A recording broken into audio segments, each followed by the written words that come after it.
Sports. Big Block Sports. Big Block Sports.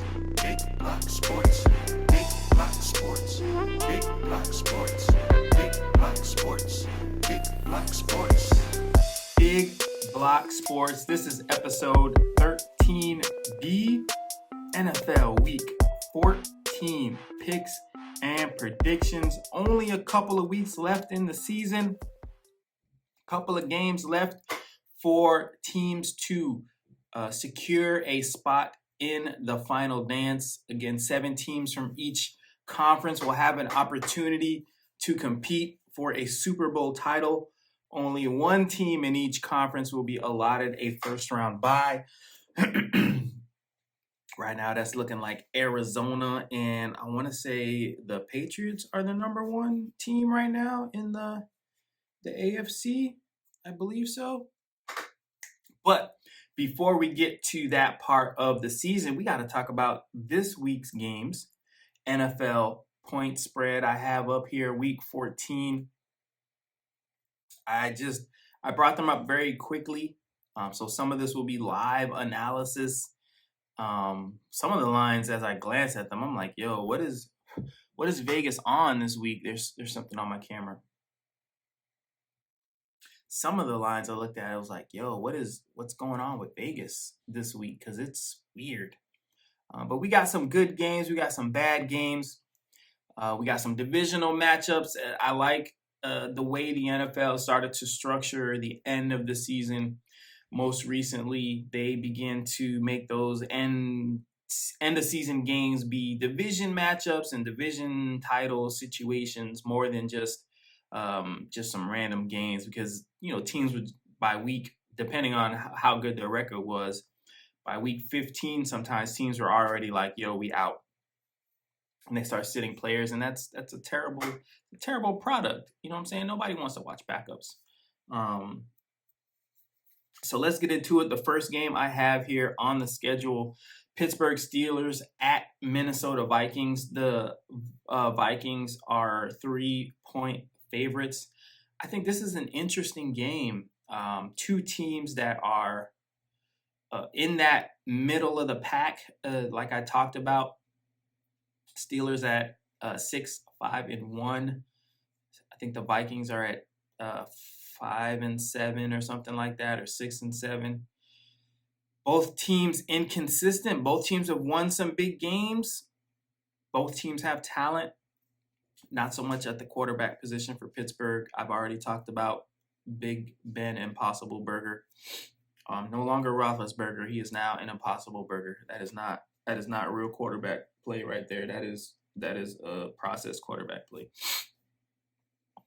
Pittsburgh Steelers at the Minnesota Vikings. The game is in Minnesota. Again, Minnesota's a 3-point favorite. I am going with the Minnesota Vikings to win this game for the simple fact that Dalvin Cook looks to be on pace to join the squad again. I really think that versus San Francisco, they missed the ability to run the ball because we were really able to, just kind of sit back in coverage. And Thielen got his, Jefferson got a couple passes, but for the most part, they were not the explosive offense that they were used to seeing because the play action game just wasn't as effective as it should have been. So I think with Dalvin Cook coming back, I think the Steelers again had a victory, but I still think they're struggling to navigate Big Ben's downward spiral. I think they're still, they still have a rookie running back. He's playing great. I think they're still trying to incorporate him into the offense. I think they are defensively, again, talented team. Mike Tomlin's a great coach. I just think right now the talent level that they have is not performing at the level that they need it to at various positions.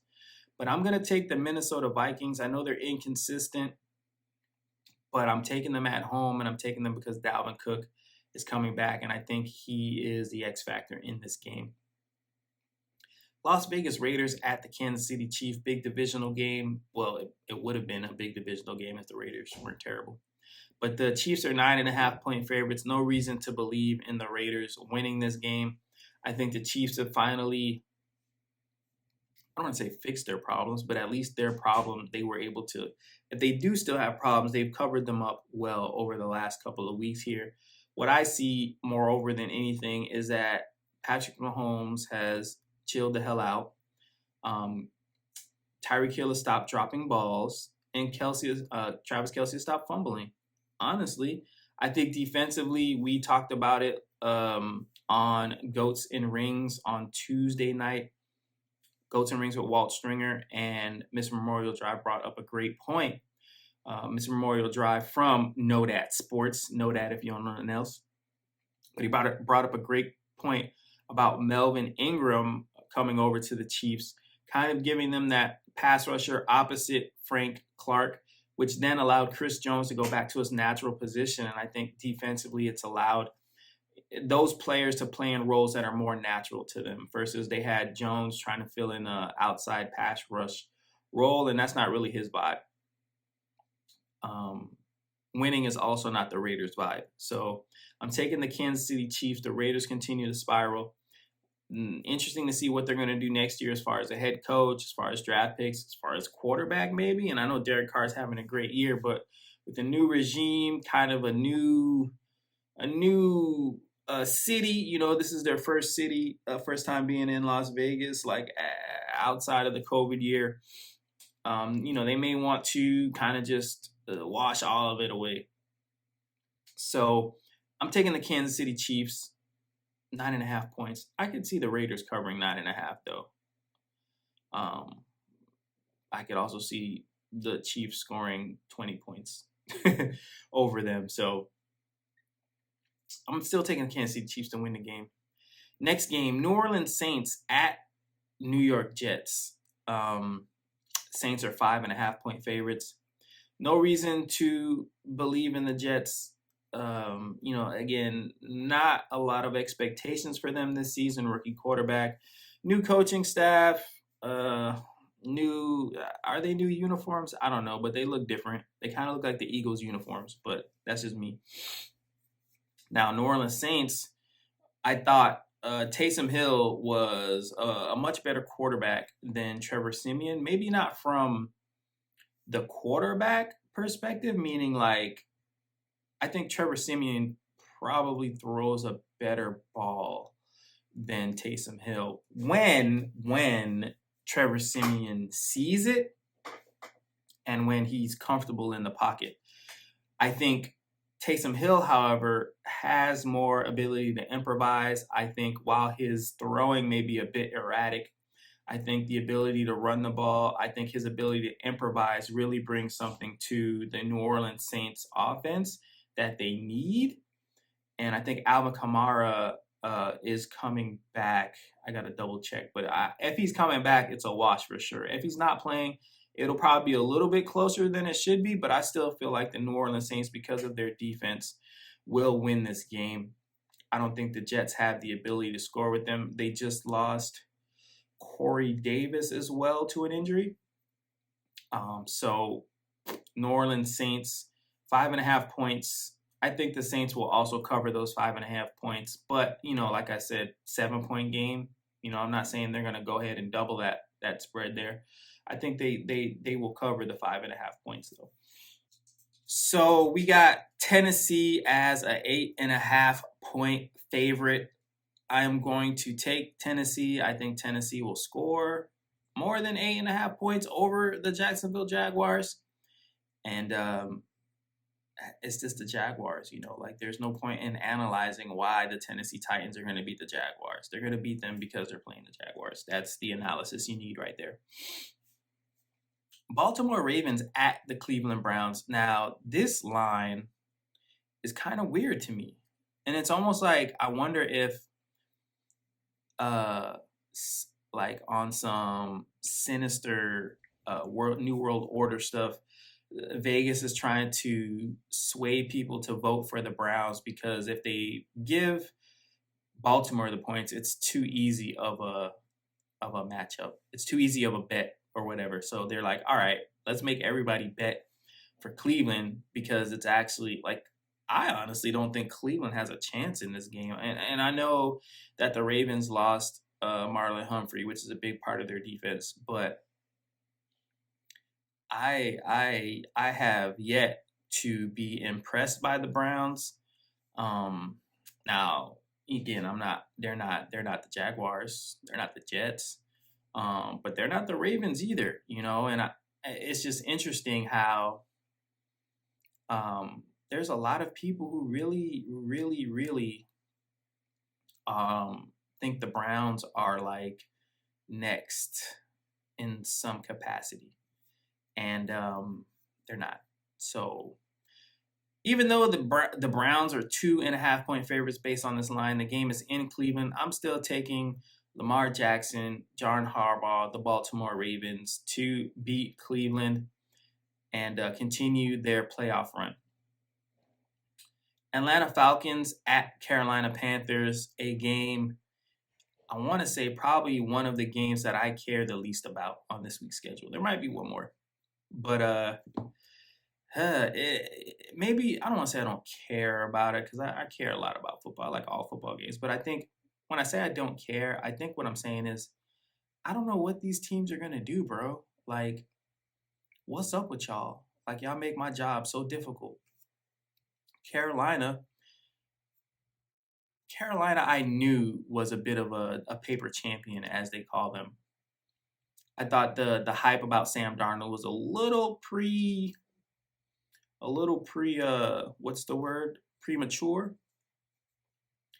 I thought Atlanta would be terrible this year, like 1 win, 2 win ish. But they are not that terrible. I mean, they're not great either, but they're not Detroit Lionish. They're not looking for the first, second pick in the draft. They're in the middle, bottom middle, but they're up there. Carolina's not really sure what they're doing they know what they're doing at quarterback. Cam Newton is the starting quarterback for sure. I don't know if they're going to start PJ Walker, but Atlanta definitely has shown some boost since Cordell Patterson has come back. Christian McCaffrey's gone again. Let's take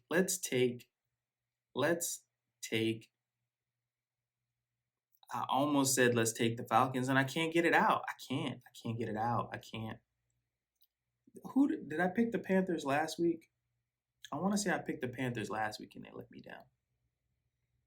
But it's at Carolina, Atlanta. And it doesn't really make a difference because you could drive from Atlanta to Carolina. So I don't think it's going to be huge home field advantage either. I know definitely Carolina has some speed on defense as far as the pass rush. Not sure about the secondary. Gilmore's over there, but I haven't heard much about Stephen Gilmore since he came to Carolina. I'm not even sure if he's having a good season. Let's take the Atlanta Falcons. I'm taking the Atlanta Falcons.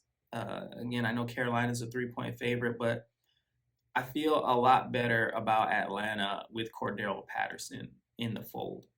So, Atlanta Falcons over the Carolina Panthers. Book it. Dallas Cowboys at the Washington football team. The Cowboys are 4-point favorites.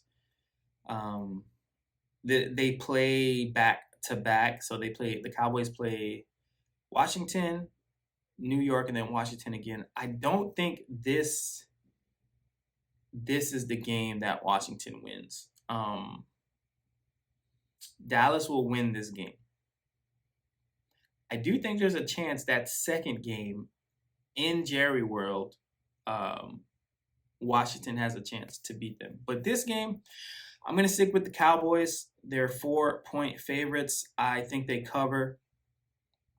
I think the Washington football team is a great team. I just don't think they're that talented. They just lost their tight end, Logan Thomas, to an ACL. They lost McKissick, who was a good part of their offense like a week or two ago.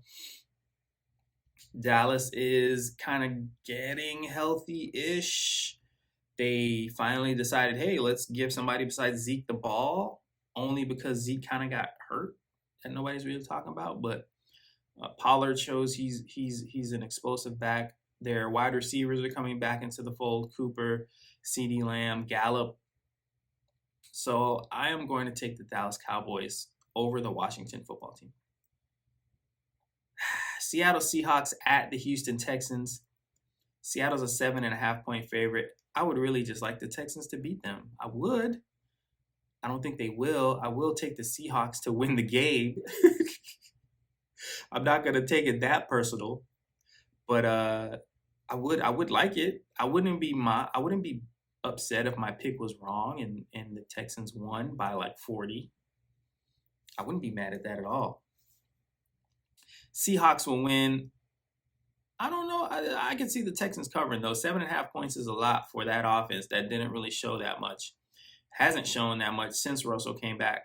Since Russell went out, and even though Russell came back, they still haven't shown that much offensively. So I'm going to take the Seattle Seahawks over the Houston Texans. Detroit Lions at the Denver Broncos. Damn, like, can the Lions get a 2-game winning streak going here? Can they? Maybe. I mean, if you're going to do it, might as well be a team like Denver. Denver is 8-point favorites. I'm going to take the Denver Broncos to beat the Detroit Lions after all that, right? I'm going to take the Denver Broncos to beat the Detroit Lions. That's what it is. It's the Lions, bro. Like, nah. New York Giants at the Los Angeles Chargers. Now, the Chargers are a 10.5-point favorite. Oh, you know what? Never mind. Fromm is starting. Like, if the Giants were, like, healthy, the Chargers are weird, bro. Like, they're really inconsistent. They'll win by 40, and then they'll give up, like, 40 points in the same quarter. But they're playing, like, Jake Fromm, and, like, it's Giants, bro. So I'm taking the Los Angeles Chargers. They are a 10.5-point favorite. They're probably going to cover 10.5 points over the New York Giants. They're just a mess. San Francisco 49ers at the Cincinnati Bengals. We're a 1-point favorite, which basically it's kind of interesting that we're a 1-point favorite, even though it's a home game for Cincinnati. I think that shows the odds, the Vegas whatever universe that creates these odds is not really sold on Cincinnati, because you got to think about, we're 6-6. We just had a huge letdown game. We've been inconsistent. We've lost to a bunch of teams we shouldn't have. We beat a couple teams that are probably very beatable for a lot of teams. Cincinnati has played some big games. Cincinnati has lost some games, but they're at home. We're a West Coast team traveling to the East Coast, and they still gave us a point.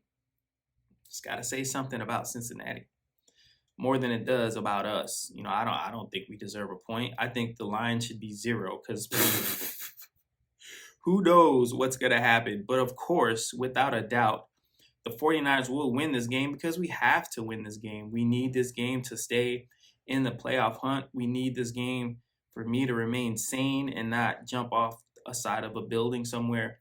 We need this game. Fred Warner's coming back. Debo possibly is coming back. I don't understand why. And I know Ayuk is an excellent outside wide receiver, but he's also a great runner with the football. Swap him out for Debo. Put him in the backfield. We could literally run the same plays. I know Debo has more of a stature of like a running back kind of, and he's a little bit shorter. He's not as lanky as Ayuk, so Debo can definitely run between the tackles a little bit better and probably break little tackles, but Ayuk is fast, Ayuk can jump, Ayuk can run. Do it, Kyle, do it. San Francisco 49ers over the Cincinnati Bengals. 1-point line. I mean, yeah, we cover, because we gotta win by 1 to win the game, bro. Like, what is this? Buffalo Bills at the Tampa Bay Buccaneers. Interesting. Tampa Bay -3. Especially after what happened to Buffalo on Monday night. You got to think a team like Tampa Bay, who has running backs like Ronald Jones, like Leonard Fournette, big hulking backs, honestly, Tampa Bay has a very very good offensive line. Because Brady is not coming to your team with no whack offensive line, first of all. But they do have a very good offensive line. I think their receivers, good Godwin and Mike Evans, are bigger than maybe most kind of outside wide receivers. Are huge dudes, 6'3", 6'4", 2 something. I think Mike Evans might be 230 something. If I'm a team and I just saw Bill Belichick and a rookie quarterback run 90% of the plays that they had versus the Buffalo Bills, I'm going to do that, right? Because you're going to do a couple of things. One, you're going to get that mental thing where it's like where Buffalo's going to be like, here we go again. It's happening again, right? And they start to implode within themselves. Or they, like I said, they're like, here we go again. So they overcompensate, and unlike last week, Tampa Bay can really air it out. Tom Brady can air it out. Godwin can run. Evans can run. Gronk can run down the field. I mean, so I think if I'm Tampa Bay, I'm trying to tap into that same vein. I'm trying to either get them to overcompensate for the run, or I'm just trying to run it again because they showed they can't tackle. I don't want to say they can't tackle. I mean, they tackled a dude, but it was like 8 yards down the field. They were getting 8, 9 yards a carry. So I'm taking the Tampa Bay Buccaneers over the Buffalo Bills. I think the Buffalo Bills will continue to have a hard time when they play teams that like to run the ball. Like we talked about on Goats and Rings, Buffalo created their image in a way to, hey, we got to be high flying. We got to be fast. We got to have lots of weapons. We got to be able to cover. We got to be able to run sideline to sideline, end zone to end zone. And that was to match the Chiefs, right? Because that was the cream of the crop in the AFC, and that's who they were looking to face in the AFC Championship. And I think that's why they are created in the way that they are. But I think that doesn't work when they play certain teams in their own conference, and then a team like Tampa Bay outside of their conference that can run the ball well. Tampa Bay wins the game. Chicago Bears at Green Bay Packers. Packers are 12.5-point favorites. I mean, Chicago, no. Chicago. Not Chicago, Chicago. Green Bay Packers will win the game. Now, they are a 12.5-point favorite. They'll probably cover 12.5 points too. Sorry, Chicago. Sorry. I still like Justin Fields, though. I do. Los Angeles Rams at the Arizona Cardinals. Arizona is only a 3-point favorite, and that's very interesting for a team that has the best record in the NFL. They lost 2 games this year. They beat the Rams easily in Los Angeles. They beat several teams easily, home, away, wherever. Now, this game is at Arizona. Kyler Murray is back in the fold, and they're only giving Arizona 3 points. They trying to get people to vote for the Rams. They trying to get people to vote for this election. They trying to get people to bet with the Rams so that they can collect when Arizona wins, because Los Angeles is not winning this game. Arizona Cardinals will win this game, and they'll clinch the division. If not with this game, the next game. But I think they can clinch in this game. I think the 49ers, have to lose for them to clinch this game, so I don't think they can clinch this game. I'm not sure. I got to look back at, there's like a couple caveats, like I said in the last episode. But Arizona's going to win this game. I don't think the Rams will cover 3 points. I think Arizona will win by 4. I think Arizona could win by 7. I think Arizona could win by 14 if they really wanted to. I don't think the Los Angeles Rams have a good, I don't want to say they don't have a good system. I think there's a culture thing there in Los Angeles that I don't want to say they don't have an identity, right? Because I think McVay comes with a certain type of scheme and a certain type of system. but I almost want to say they don't really have an identity. Like, are they physical? Are they finesse? Are they spread out wide team? Are they in tight team? Are they I formation? Are they a zone read team? Even defensively, right? Like, are they a heavy blitz team? Are they a zone team? Are they a man? I'm not really sure what is their modus operandi, right? What is their MO? I don't know. Right now, they just seem to have like put a bunch of stuff together and they're out on the field, but they're not. Each player is playing football, but it takes players playing together towards a common goal. And that's what they're going to continue to struggle with until these players either learn to play together or, whatever. That's really all it's going to take. So the last game, taking the Arizona Cardinals over the Los Angeles Rams. And there are your Week 14 picks. Let me just go back through to recap. I am taking Minnesota over the Pittsburgh Steelers, Kansas City over the Las Vegas Raiders. New York Saints. New Orleans Saints over the New York Jets. Titans over the Jaguars. Ravens over the Browns. Falcons over the Panthers. Cowboys over the Flying W's. Seahawks over the Texans. Broncos over the Lions. Chargers over the Giants. 49ers over the Cincinnati Bengals, of course. Buccaneers over the Buffalo Bills. Packers over the Bears. And the Arizona Cardinals over the Los Angeles Rams. Again, my name is Malcolm May. This is Big Block Sports. Make sure you turn in every week for the Big Block Sports podcast. Episode A will be opinionated storylines and news. Episode B, like you're watching right now, will always be the next week's picks. So make sure you check in every week to get your pick, analysis, update, whatever you want to call it. Big Block Sports. We out.